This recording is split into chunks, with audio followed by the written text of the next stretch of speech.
এই দেখো বন্ধুরা, তো আজকে তো গাঢ়ই, আজকে তো তেল ছাড়া তরকারি রান্না করব। এই দেখো আটার যে তরকারিটা একটু সিদ্ধ করে নিচ্ছি, যেহেতু আজকে তেল নেই, নারকেল দিয়ে সম্বসে দেবো তরকারিটা, ওর জন্য একটু সিদ্ধ করে নিচ্ছি। আর এই দেখো নারকেলটা একটু পুরানো হয়ে গিয়েছে। আর এদিকে মুগ ডালটা রান্না করেছি, নারকেল দিয়ে সম্বসে দিয়েছি। আর এই যে ভাত রান্না করেছি।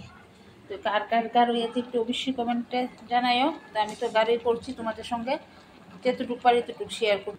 এই দেখো আটা রাঁধের তরকারির জন্য মশলা নিয়েছি, জিরা, আদা, কাঁচা লঙ্কা নিয়েছি। আর এদিকে একটু আজকে একটু তেঁতুল দিতে হয়, একটু সবজির ভিতরে তেঁতুলটা দিয়ে দেবো। এই দেখো তরকারিটা একটু সিদ্ধ করে নিয়েছি, এখন নামিয়ে ফেলছি। এই দেখো কড়াইতে তেজপাতা, শুকনো লঙ্কা দিয়েছি, যেহেতু আজকে তেল নেই খাইলা কড়াইতে দিয়েছি। আর পাঁচফোড়নটা দিয়ে দিচ্ছি। এখন নারকেলটা দিয়ে দেবো। এই দেখো নারকেলটা দিয়েছি, এখন মশলাটা গ্রাইন্ড করেছি, মশলাটা দিয়ে দেবো।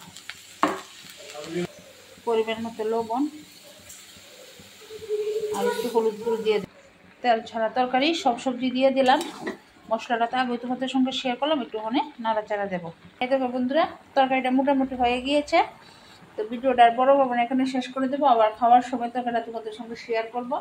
তো এই কার কার তেল ছাড়া তরকারি আমার রান্নাটা ভালো লাগতো অবশ্যই লাইক কমেন্ট করতে ভুলবে না। আজকের জন্য এতটুকুই।